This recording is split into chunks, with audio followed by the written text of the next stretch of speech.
So hey guys, welcome to study together. मैं रुपेश सिंह आप सबका स्वागत करता हूँ। तो आज हम आए हैं एक नया चैप्टर लेकर के, क्लास 6 हिस्ट्री का chapter 8, vital towns thriving towns. ठीक है, वाइटल मतलब इंपॉर्टेंट टाउन्स, ठीक है, और प्रॉस्परस मतलब जो कि रिच हो प्रॉस्पेरिटी में, तो वैसे वैसे टाउन्स, ठीक है, उनके बारे में ये चैप्टर पूरा बेस्ड है। तो आइए देखते हैं, आयरन टूल्स एंड एग्रीकल्चर, ये पहला टॉपिक है। एनसीईआरटी आप खोल के देखेंगे तब भी एनसीईआरटी का शॉर्ट नोट्स है। वैसे मैं आपको बता दूं, अगर आप इसको नोट करें तो आपको बुक के थ्रू उतना जाना नहीं पड़ेगा, ठीक है। मैं आपको समझा भी दूंगा यहाँ पे, और आप थोड़ा रीडिंग कर लेंगे बुक तो आपको अंडरस्टैंडिंग हो जाएगा। तो देखते हैं iron tools and agriculture. In the Indian subcontinent the use of iron began around 3000 years ago. तो क्या हुआ, इंडियन सब कॉन्टिनेंट में, सब कॉन्टिनेंट को मैं डिफाइन कर चुका हूँ ज्योग्राफी के पहले चैप्टर में भी, और बाकी बीच बीच में हिस्ट्री के 1-2 चैप्टर्स में भी मैं आपको एक्सप्लेन कर चुका हूँ, और एक अंडरस्टैंडिंग अभी भी दे दे रहा हूँ कि सपोज ये हमारा जो इंडिया है, सॉरी माफ करिएगा मैप के लिए, तो जो हमारा ये पाकिस्तान रीजन भी मिला करके ये पूरा मतलब डिवीजन से पहले का मैं बता रहा हूँ। सब कॉन्टिनेंट, तभी उसको सब कॉन्टिनेंट जो टर्म है तब का सब कॉन्टिनेंट का टर्म है। तो क्या है ना, ये पाकिस्तान और अफगानिस्तान के बीच में एक पहाड़ है, उसको हिंदू कुश पर्वत बोला जाता है, ठीक है। और हमारे नर्दर्न में तो एक तो नर्दर्न में हमारे माउंटेन्स है जिनको हिमालयन रीजन बोला जाता है।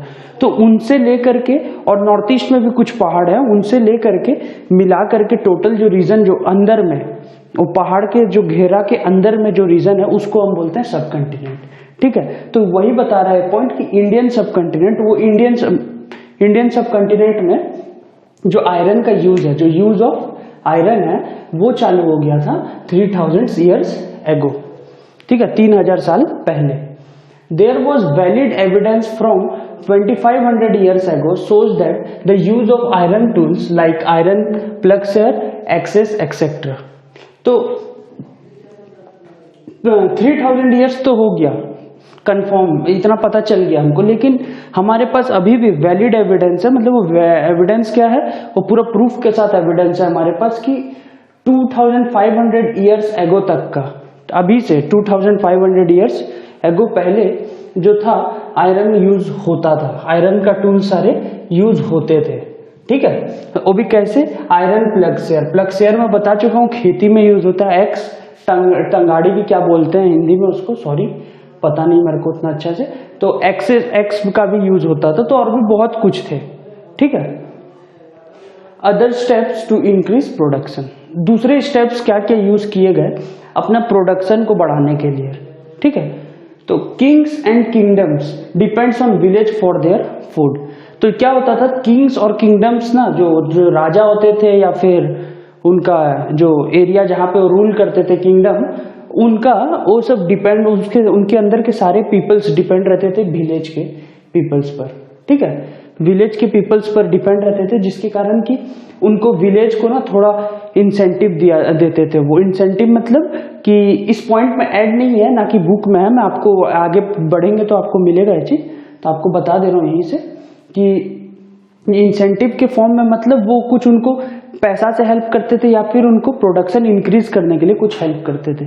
तो वही ये पॉइंट बता रहा है कि किंग और किंगडम्स जो थे वो विलेज पे डिपेंड रहते थे उनके खाना पीने के लिए, ठीक है। To increase production people in villages develop irrigation system. तो इरिगेशन सिस्टम डेवलप उसी मतलब आज से 3000 ईयर्स एगो ही हो चुका था।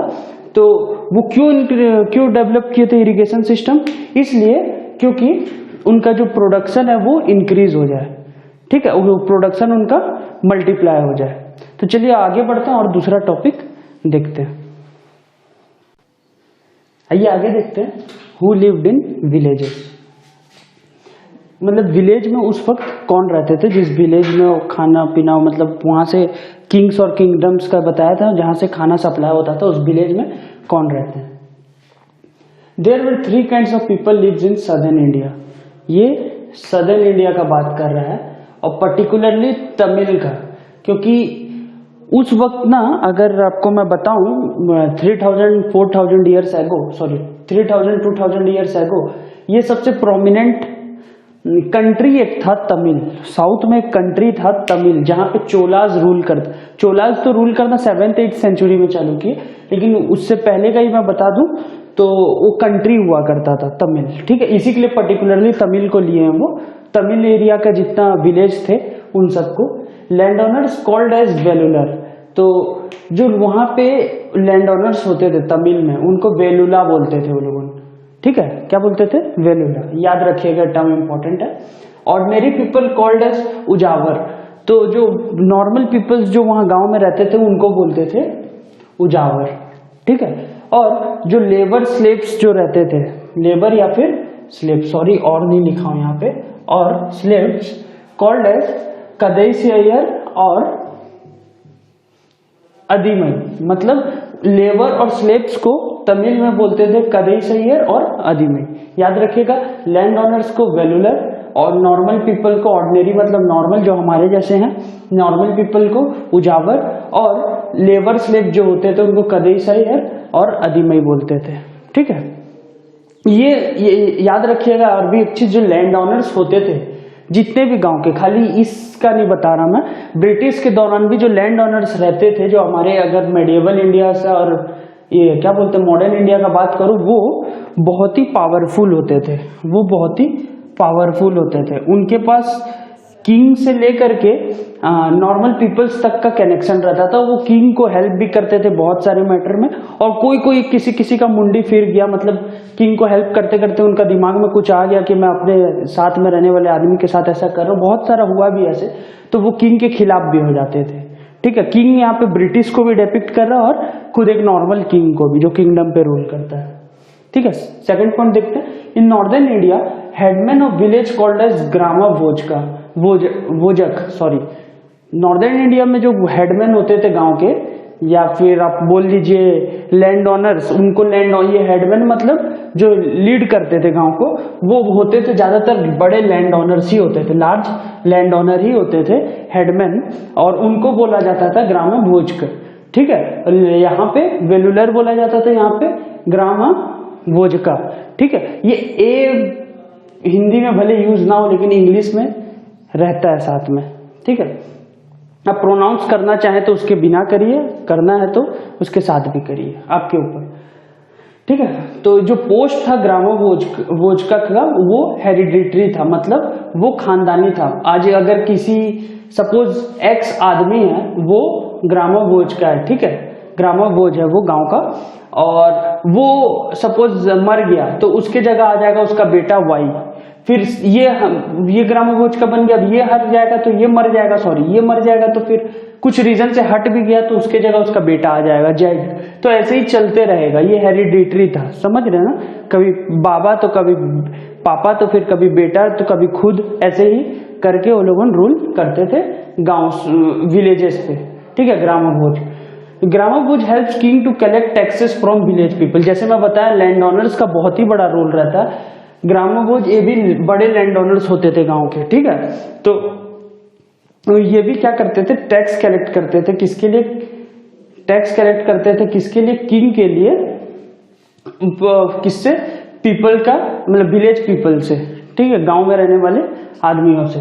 The independent farmers called as grihapati, usually small land owners. तो जो इंडिपेंडेंट फार्मर्स होते थे, कोई किसी को उससे मतलब नहीं रहता था इनसे, ठीक है, वो छोटे छोटे बस इनको टैक्स पे करना रहता था किंग को, ठीक है। जो लोगों अपना प्रोड्यूस निकाल रहे हैं उसी को टैक्स के फॉर्म में पे करते थे, तो उनको बोलते थे गिरपति। जो नॉर्मल छोटे लैंड ओनर्स होते थे, बड़े लैंड ओनर्स होते थे ग्राम भोज, ठीक है, या फिर ग्रामा भोज का, ठीक। पीपल लाइक दशा और कर्माकर, जैसे सदर्न इंडिया में लेबर और स्लेव्स को अदीमई और कदैसर बोलते थे, और वैसे ही यहाँ पे नॉर्मल पीपल्स को, मतलब जो लेबर का काम करते थे दासा लोग, उनको बोलते थे कर्माकर। याद रखिएगा, कर्माकर। तो वो पीपल, ये भी इंपॉर्टेंट है, वो पीपल्स क्या करते थे, जिनके पास लैंड नहीं होता था वो दूसरे के लैंड में काम करते थे। ये पॉइंट वही एक्सप्लेन कर रहा है। Peoples like dasa who did not own land had to work on others field for livelihood, had to work on other field for their livelihood, खुद का रहन सहन के लिए उनको किसके लिए, दूसरे के फील्ड में काम करना पड़ता था। इन विलेज रेदर देन, यहाँ पे एक तो और जुड़ेगा, rather than carpenters, blacksmith, potter etcetera also lives. अगर सॉरी रेदर देन रिमूव कर दीजिएगा, गलती रिमूव करके ही मैं बताया था। तो जो विलेजेस जो थे जहाँ पे ये रूलर, जहाँ से अपने को हेल्प कर, मतलब खुद को हेल्प करवाते थे, वो विलेजेस में कारपेंटर्स भी रहते थे, ब्लैकस्मिथ भी रहते थे, और पॉटर मतलब जो मिट्टी का बर्तन बनाते थे वो भी रहते थे, और उनके अलावा भी बहुत आदमी रहते थे, जैसे क्राफ्ट पर्सन होते थे, ठीक है, जो टेराकोटा बनाते थे, ठीक है, वो सब रहते थे। क्राफ्ट पर्सन का ही काम है टेराकोट बनाना वैसे, और सारे पीपल्स वहां पे भी रहते थे, land owners, normal people, labour, उनके अलावा भी ये सब रहते थे वहां पे, ठीक है। तो आइए आगे बढ़ते हैं और दूसरा टॉपिक देखते हैं। चलिए आगे देखते हैं, finding about cities, stories, travellers, sculpture and archaeology. तो इस टॉपिक में कवर होगा कि सिटीज के बारे में कैसे आर्कियोलॉजिस्ट फाइंड किए। आर्कियोलॉजिस्ट उनको बोलते हैं जो हिस्ट्री के ऊपर फाइंड करते हैं, मतलब हिस्ट्री का खोज करते हैं। तो कहाँ से स्टोरीज, ट्रेवलर्स जो आए, सब चीज इसमें कवर है। द कार्व्ड है, CAR, हाँ, द कार्व्ड ये A है, कंफ्यूज नहीं होइएगा। The carved on sculpture depicts the life of peoples in cities, towns and villages, also in forest. तो बता रहा है कि वो जो स्कल्पचर, जो मूर्ति पे जो डिजाइन किया जाता था, स्कल्पचर का मतलब मूर्ति पे जो डिजाइन किया जाता था, वो बताता था कि वो डेपिक्ट करता था, वो दिखाता था कि पीपल्स का लाइफ, मतलब आदमियों का लाइफ कैसे था सिटीज में, ठीक है, टाउन्स में, विलेजेस में और फॉरेस्ट में। वो सब कुछ डेपिक्ट करता, मतलब सब कुछ एक ओवरऑल हमने को रिप्रेजेंटेशन स्कल्पचर से मिल जाता था, ठीक है, जो उस पर डिजाइन, जो स्कल्पचर का डिजाइन होता था उसके मुताबिक, ठीक। एक तो एग्जांपल के लिए बताऊं तो जैसे इंडस वैली सिविलाइजेशन का जब डिक्लाइन हुआ, फिर वैदिक एज का स्टार्टिंग हुआ, ठीक है। तो इंडस वैली सिविलाइजेशन का जब 18th सेंचुरी में जब एक तो हम गवर्नर जनरल थे यहाँ के मद्रास के, उनको मिला एक तो स्कल्पचर, तो वहां से वो आर्कियोलॉजी डिपार्टमेंट को खबर किया और वो लोग खोज पे लगे, तो एक तो मिला था शिव जी का मूर्ति, ठीक है, मतलब मूर्ति भी नहीं, स्कल्पचर मिला था, एक तो दीवार पे बना हुआ, एक तो सरफेस पे बना हुआ काट करके, और तो उसमें शिव जी मेडिटेशन कर रहे थे और उनको चारों तरफ से जानवर घेरा हुआ था। तो इससे ये पता चल रहा था उनको कि उन लोग का मानना था कि शिव जी जो है वो मेडिटेशन मतलब शांति का और इसका प्रतीक है, जानवरों के भगवान का प्रतीक है, ठीक है। तो उससे हमको ये सेंस पता चल गया था। वैसे ही ऐसे ही कुछ स्कल्पचर को देख करके ही पता करते रहते किए हमारे आर्कियोलॉजिस्ट, ठीक है। आर्कियोलॉजिस्ट फाउंडेड पॉट्स और सिरेमिक रिंग्स अरेंज्ड इन रोज इन महाजन पद्स। आपको महाजन पद्स में एक्सप्लेन कर चुका हूं, ठीक है। तो महाजन पद्स में आर्कियोलॉजिस्ट देखे कि वहां पे पॉट्स और सिरामिक रिंग, सिरामिक एक तरह का मटेरियल है जिससे कि हम बनाते हैं बर्तन अच्छा क्वालिटी का बनता है, तो वही बता रहे हैं कि सिरामिक रिंग्स और पॉट्स वहां पे मिला, कहां पे, महाजन पद्स में, वो भी सजा हुआ, अरेंज्ड इन रो में सजा हुआ था, ठीक है। तो perhaps this place where they stored these stuffs were the place of toilet and garbage dumps। Archaeologist का मानना है कि शायद तक ये जो प्लेस में जहां पर ये पॉट्स और सिरामिक रिंग सजा करके रखे, कौन, महाजन पद्स में जो लेबर्स थे वो लोग, तो वो जो प्लेस है वो प्लेस शायद तक वो था टॉयलेट का और गार्बेज, गंदा फेंकने का जगह, ठीक है। वो जगह शायद टॉयलेट के लिए यूज होता होगा या फिर गंदा फेंकने के लिए यूज होता होगा, ठीक है। तो कॉइन्स, इसी से ही, पहले मैं आपको बता दूं फिर कॉइन्स बता रहा हूं, कि इसी से ही एक तो सेंस बन गया था कि सिटीज में लाइफ ऐसा था, ठीक है। कॉइन्स, अब देखते हैं second point, second topic. Archaeologist founded 1000 of coins belonging to that area. तो आर्कियोलॉजिस्ट जो थे बहुत सारा कॉइन्स पाए। जब जब कोई भी एरिया में विजिट कर रहे थे वो, मतलब खोज के लिए आर्कियोलॉजिस्ट, तो उनको ना कॉइन्स मिलते थे, वो भी 1000 कॉइन्स। ठीक है, ये पुराने पुराने कॉइन्स सब मिलते थे जो कि पंच किए हुए रहते थे। पंच मतलब जो रूलर उसको बनवाया रहता था वो अपना नाम या अपना फोटो उसके ऊपर बनवा दिया रहता था, तो उससे एक चीज पता चल जाता था कि हाँ ये रूलर ये कॉइन बनवाया है। ठीक है, कॉइन से भी सिटीज और रूलर्स के बारे में पता चलने लग गया। मेरे ख्याल से आपको इसका एक अंडरस्टैंडिंग मिल गया होगा। तो आगे बढ़ते हैं और दूसरा टॉपिक देखते हैं। आइए आगे देखते हैं, सिटीज विथ मेनी फंक्शंस। जो सिटीज में मतलब क्या क्या खूबी था वही सारे सिटीज को, और इसमें पर्टिकुलरली मथुरा को एनसीईआरटी एक्सप्लेन किया है। ठीक है, तो Mathura has been a important settlement from about 2500 years ago. तो मथुरा में 2500 ईयर्स एगो से ही इम्पोर्टेंट सेटलमेंट, मतलब बहुत ही अच्छा वहां पे हर चीज का सुविधा बना हुआ था, खाने पीने से लेकर के किंगडम को सपोर्ट करने तक का वहां पे बना हुआ था, सारा सिचुएशन मेंटेन चल ही रहा था। इसी के लिए इंपॉर्टेंट सेटलमेंट उस वक्त का ये बन चुका था, बहुत ही जरूरी वाला। Mathura was important because it located between two major things, trade and travel. जैसे बताया, ट्रेड के लिए भी ये, ट्रेड और ट्रेवल के लिए भी ये इंपॉर्टेंट सेंटर था, बोल करके इसको इंपॉर्टेंट सेटलमेंट माना जाता था। ठीक है, ये इंपॉर्टेंट इसीलिए था क्योंकि वो ट्रेड और ट्रेवल में मेजर पार्ट रोल प्ले करता था। ठीक है, Mathura farmers and herders provide food grains to the cities people.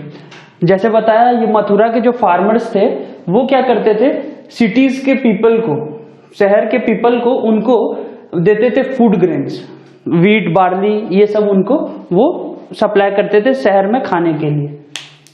Mathura was a religious centre for people and it emerged as the important centre for worship of Krishna.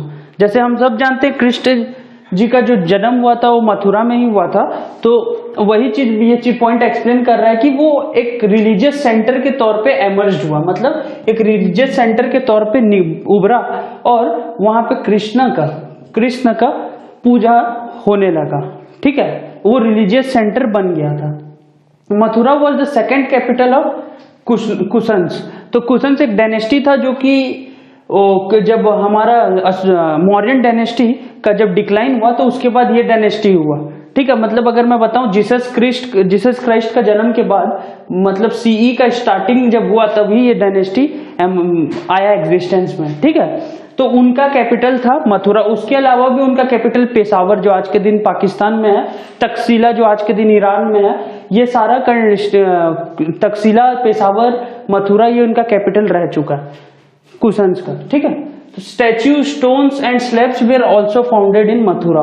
तो इस dynasty का, cushion dynasty का statue, stone, slabs, पत्थर और बनाया हुआ उनके द्वारा बनाया गया जो भगवान का जैसा उनका रिलीजियस बिलीफ था, जैसा बनाया हुआ सब कुछ वहां पे मिला मथुरा में। उसी से ही पता लगा है कि कुशन्स डायनेस्टी का वहां पे कैपिटल था। ठीक है, record in monasteries, inscriptions and shrines also found. तो मोनेस्ट्रीज आपको एक्सप्लेन किया था मैं लास्ट वीडियो में, नहीं देखे तो देख लीजिएगा। इंस्क्रिप्शन जो हार्ड सरफेस पे लिखा जाता है वो, श्राइन्स जहां पे जा करके नॉर्मल रिलीजियस रहते हैं एक साथ, उसी को श्राइन्स बोलते हैं। तो वही बता रहा है कि वहां पर भी रिकॉर्ड मिला, कहाँ पे मोनेस्ट्री, इंस्क्रिप्शन और श्राइन्स में भी रिकॉर्ड मिला कि वहां पर रिलीजियस एक्टिविटी ज्यादा होता था मथुरा में। ठीक है, एनसीईआरटी पर्टिकुलरली मथुरा को एक्सप्लेन किया, इसी के लिए इस टॉपिक में हम मथुरा को ज्यादा अच्छा से एक्सप्लेन किए हुए। चलिए आगे बढ़ते हैं और दूसरा टॉपिक देखते हैं। आइए आगे देखते हैं, क्राफ्ट्स एंड क्राफ्ट्स पर्सन। जो क्राफ्ट हुआ और जो क्राफ्ट करते थे वो पीपल्स के बारे में। The pottery with fine design which also had evidence called as northern black polish ware. तो ये ना, ये अर्बन, अगर मैं बोलूं इसको दूसरा आप ऐसे में पहचानेंगे, इसको अर्बन आयरन एज है ये। ठीक है, अर्बन आयरन एज ये बीसीई के दौरान था। ये सिर्फ इंडियन नॉर्दर्न सब कॉन्टिनेंट में ब्लैक कलर का आयरन वेयर, मतलब ब्लैक कलर का बर्तन से बना, मतलब लोहा से बना हुआ बर्तन सबका वहां पे उनको एक डिपो मिला था, उसी को ही वो बता रहे हैं कि इसका भी एविडेंस है वहां पे। ठीक है, तो जिसको ये बोलते हैं नॉर्दर्न ब्लैक पॉलिश वेयर। ठीक, manufacturing of cloth is also important. तो जो इंडियन सब कंटिनेंट में उस दौरान मतलब जब इस आयरन वेयर का बात कर रहा हूं मैं, BCE के दौरान ये क्लॉथ का मैन्युफैक्चरिंग भी बहुत ही ज्यादा इंपॉर्टेंट था उस दौरान। ठीक है, तो इसके लिए भी बहुत सारे प्लेस थे, जैसे नॉर्दर्न रीजन में वाराणसी था, सदर्न रीजन में मदुरई था। ये पॉइंट वही बता रहा हूं, Varanasi and Madurai were the important centre in the north and south part of the subcontinent. तो नॉर्थ का बात करूं तो वाराणसी जो यूपी में है, और ये ठीक है आंध्र प्रदेश। तो इसको बोल सकते हैं हम सेंटर, बोलते थे centre of subcontinent. Craft person had association named shrenis. तो क्राफ्ट पर्सन जो थे उस दौरान, उनका एक एसोसिएशन था, उनका एक ग्रुप था जिसको हम बोलते हैं सेरिन्स। ठीक है, जिसमें कि वो ट्रेनिंग देते थे पीपल्स को, जो नए नए पीपल्स आते थे क्राफ्ट पर्सन बनने, उनको क्या करते थे, वो ट्रेनिंग देते थे और उनको रॉ मटेरियल प्रोड्यूस करना सिखाते थे। जो क्राफ्ट के लिए जो रॉ मटेरियल, जो बेसिक जरूरत है, वो सबको प्रोड्यूस करना वो सिखाते थे। और जो फिनिश्ड गुड था, जब जिसका क्राफ्ट कर लेते थे वो, उसको अलग अलग जगह में भेजने के लिए या फिर सप्लाई करने के लिए डिस्ट्रीब्यूट करना उसको सिखाते थे, जो नए नए पीपल आते थे। तो ये पॉइंट वही बता रहा है कि क्राफ्ट पर्सन का एक एसोसिएशन था और वो एसोसिएशन ट्रेनिंग देता था और बताता था रॉ मटेरियल्स कैसे प्रोड्यूस करते हैं, और उनको देता भी था रॉ मटेरियल्स डिजाइन करने के लिए। After designing they also gave them knowledge about how to distribute finished goods. ठीक है, इन सेरिन्स मतलब इन्हीं का जो एसोसिएशन में rich man and women invest, मतलब जो रिच मैन होते थे, मतलब पैसे वाले आदमी और पैसे वाली औरतें जो उस दौरान थी, वो इन्वेस्ट करते थे उसमें। तो जो इन्वेस्ट होता था उसमें, वो इन्वेस्ट को कैसे यूज करते थे, तो इन्वेस्ट को वो क्या करते थे कि अपने मैन्युफैक्चरिंग में लगा देते थे। ठीक है, फिर डोनेशन में लगा देते थे रिलीजियस इंस्टीट्यूशंस को। ठीक है, मतलब जैसे कि कोई धार्मिक ग्रुप है या फिर धार्मिक कोई संस्था है, उसको वो दे देते थे डोनेशन में और अपना मैन्युफैक्चरिंग में क्राफ्ट में लगा देते थे। और मोनेस्ट्रीज जो था, आपको जो मैं बताया, मोनेस्ट्रीज को भी सपोर्ट करने में या फिर मोनेस्ट्रीज को बिल्ड करने में वो ये डोनेशन दे देते थे। आपको ऐसे बताऊं तो ये बैंक जैसा एक्ट करता था। कैसे एक्ट करता था? बैंक जैसा, एक बैंक जैसे सपोर्ट करता है खुद का स्थिति के हिसाब से, वैसे ये लोगों ने भी अपना उस प्रोस्पेरिटी के हिसाब से उसको सपोर्ट कर रहे थे। तो चलिए आगे बढ़ते हैं और देखते हैं दूसरा टॉपिक। आइए देखते हैं, एक सेटलमेंट है अरिका मेदु। अरिका मेदु, तो areca medu was a settlement in Puducherry around 2200 to 1900 years ago। ये एक सेटलमेंट था कहाँ पे? पुडुचेरी में। हमारा साउदर्न इंडिया का पार्ट है एक, ठीक है, यूटी है ये, यूनियन टेरिटरी। तो वहीं का है, वहीं पे एक सेटलमेंट पाया गया था। वो भी कितना साल पुराना? 2200 से 1900 साल पुराना, 2200 टू 1900 ईयर्स एगो पुराना एक सेटलमेंट वहां पाया गया। In Arikamedu ships comes from distant land and under unloaded there. तो अरिका मेडो में क्या होता था, शिप्स आते थे दूर दूर जगह से, ठीक है, और वहां पर जो सामान जो शिप लाते थे वो वहां पर अनलोड कर देते थे। क्या कर देते थे? अनलोड कर लेते थे। तो इससे एक सेंस बन रहा है कि वहां पर कि वो डिपो का था, वो एक तरह का डिपो था जहां पर वो सामान जमा करते थे। तो थर्ड पॉइंट उसी टॉपिक पे है, मतलब उसी बात पे है। This settlement had massive brick structure which use as warehouse. Warehouse मतलब पता ही आपको, वेयरहाउस मतलब जहां पे हम सामान को, आया हुआ सामान को सजा करके रखते हैं और फिर वहां से बाहर भेजते हैं। तो वही बता रहा है कि गोडाउन जैसे हम जो बोलते हैं, तो वही ये सेटलमेंट में बहुत ही बड़ा ब्रिक पत्थर का स्ट्रक्चर था, ठीक है, जो घर बनाने वाला पत्थर का, और उससे बनाए हुए थे वो वेयरहाउस जहां पर वो सामान स्टोर करते थे अनलोड करके।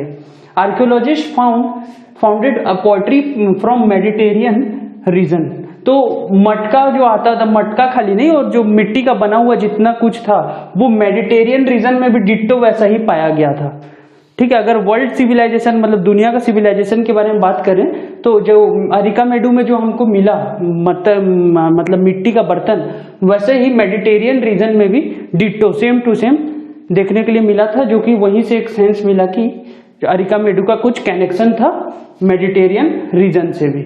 मेडिटेरियन रीजन यूरोप का रीजन को बोल रहे हो, वहां पे जो जैसे इस्तांबुल जो तुर्की का जो कैपिटल है उसके आसपास का रीजन में ये है, उसी को बोलते हैं। Pottery of Roman design also found, Roman का भी वहां पे डिजाइन मिला मटका में बना हुआ, ठीक है, कहाँ पे अरिका में, वहां से भी इनका कनेक्शन था। Glassware of Roman lamps and James also founded, तो वहां का ग्लासवेयर मतलब शीशा का बना सामान सब भी कहाँ का, रोमन लैम्प, वहां पे वो ना लैम्प बनाते थे, वो लैम्प का मिला वहां पे उनको कुछ हिस्सा, और जेम्स का भी, जेम्स मतलब वहां का अच्छा किस्म का जो एक्सपेंसिव किस्म का स्टोन सबका भी वहां पे पार्ट उनको मिला, ठीक है।